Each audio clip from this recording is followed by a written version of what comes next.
Do not do these on Ielts speaking. Hello, my name's Saber, and in the following video we are going to focus on tips, techniques and policies of Ielts speaking interview. So stay with me, subscribe to my channel, like the video first of all, and then let's get started. So today we are focused on Cambridge 17 Test 2. I'm going to show you exactly how to answer the questions to perform much better than the previous times you've ever done. So let's get started without further ado. I'm going to answer the questions in part 1, and at the end of it I will tell you what the policy was. So the first question is, did you have a favorite book when you were a child? I really loved this book named The Little Prince, which I had read until the age of 15 for about 10 times, because it was so inspiring to my mind. Inspiring means made me feel as if I wanted to do something good. For example, you say, my teacher is inspiring. She made me study a lot. She inspired me to study a lot. To my mind means in my opinion. Instead of that, say to my mind. Question 2. How much reading do you do for your work or studies? Why not?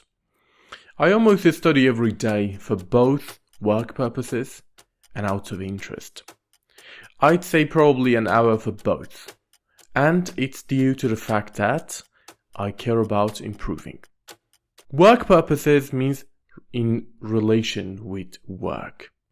Out of interest means because I am interested.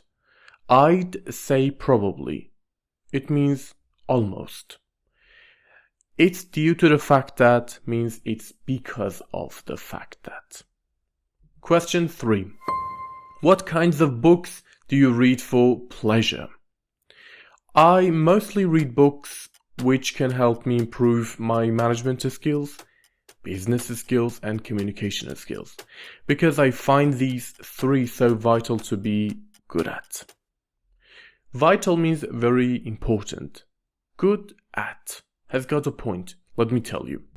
Prepositions are very important when you are going to use them with vocabularies.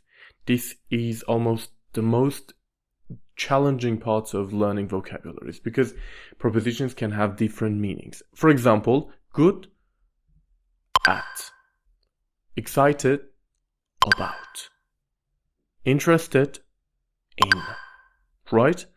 If you say other prepositions for these, they cannot be correct. For example, good in is false, so don't ever say that.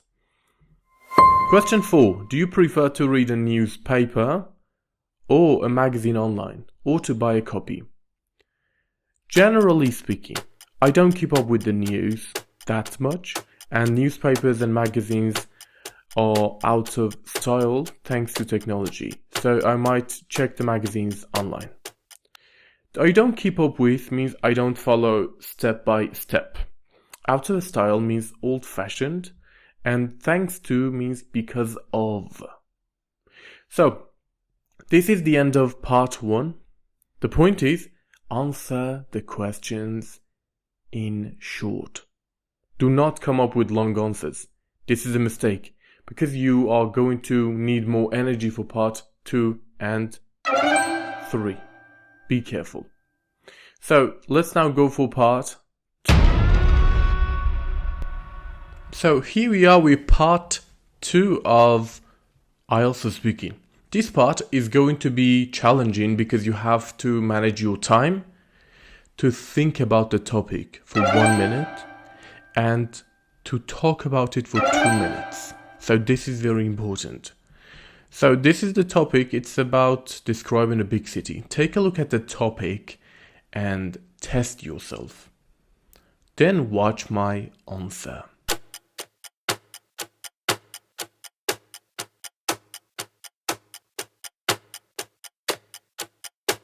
Alright, now let's see how I have answered this part.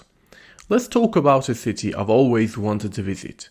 New York, the bustling state in the US, has always fascinated me with its unique architecture. If I were to visit New York, I would choose to travel by plane to experience the efficiency and comfort of American Airlines. As soon as I arrive, I'd prefer to go to these crowded streets and take some photos. First of all, I would buy tickets to the Empire State Building, which is one of the most famous skyscrapers in this state. Then I would go to this fascinating museum, since I am really into art and history. And the Statue of Liberty would be my next landmark to pay a visit. What makes New York City so intriguing to me is its business style, with so many ads on the streets and everywhere else, and the capability of people running every type of business and other things that New Yorkers themselves, due to the fact that they are really friendly and outgoing. Another thing is New Yorkers themselves, due to the fact that they are really friendly and outgoing. This means people of New York. So this was the answer. Now, what is the secret here? The secret is using vocabulary. The more vocabulary you come up with in this part, the more successful you are in this part. So, be careful with that. Try to come up with good vocabularies, and remember, not every type of vocabulary. You have to come up with topic vocabulary.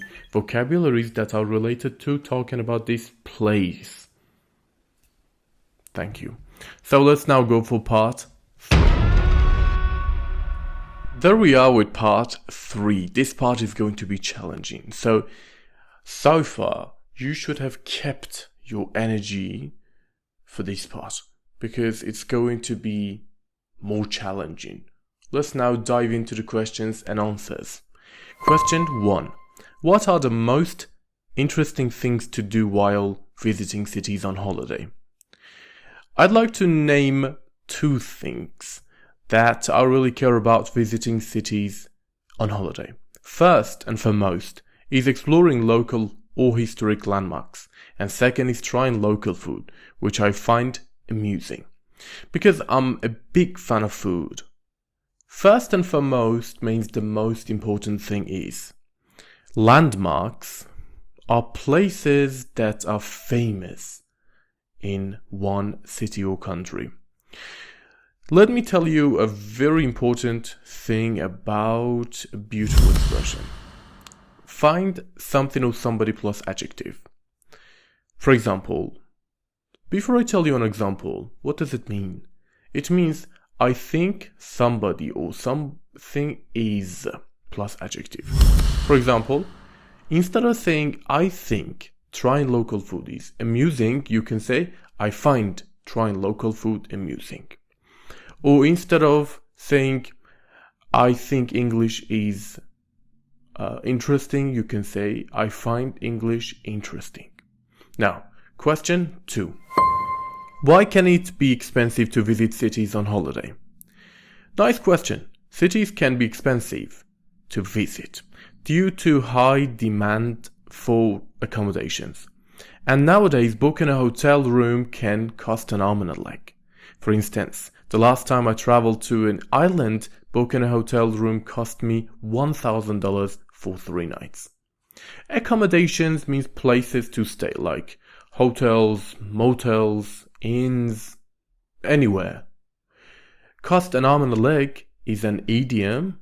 It's a kind of a verb phrase, which means to be very expensive. Number 3.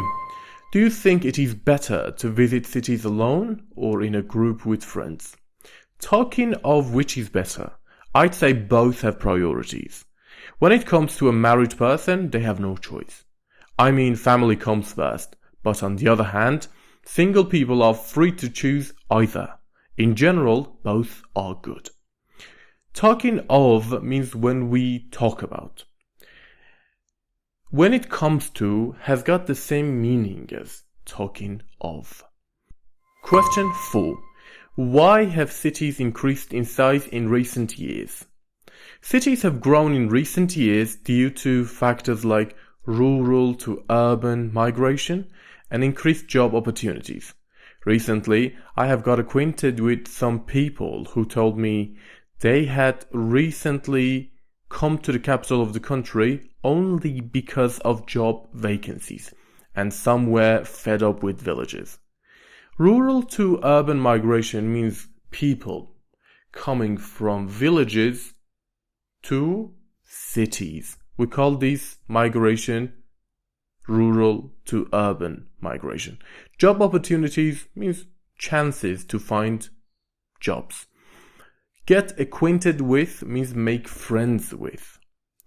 Job vacancies means some opportunities for finding a job, like job opportunities. Fed up with means tired with. Question 5. What are the challenges created by ever-growing cities?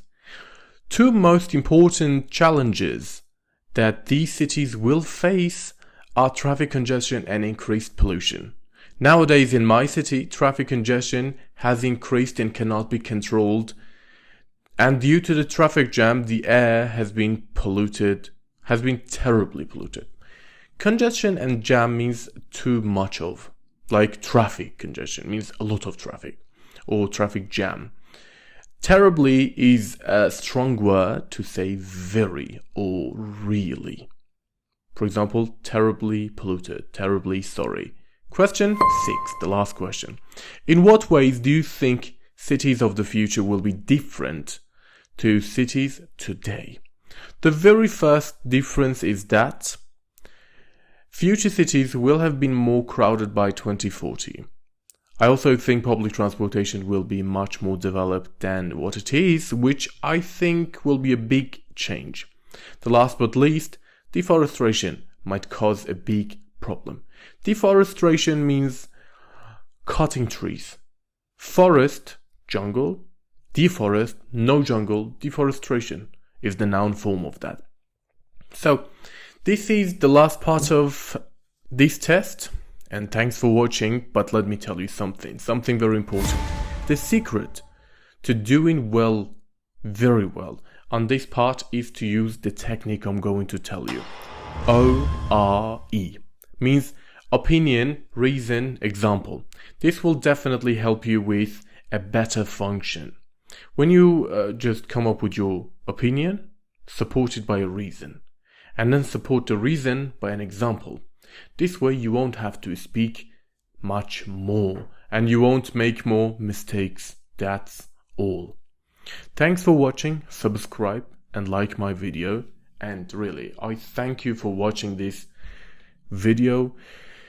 Next time we'll come back and another test is gonna be here, another surprise. Catch you later. Bye.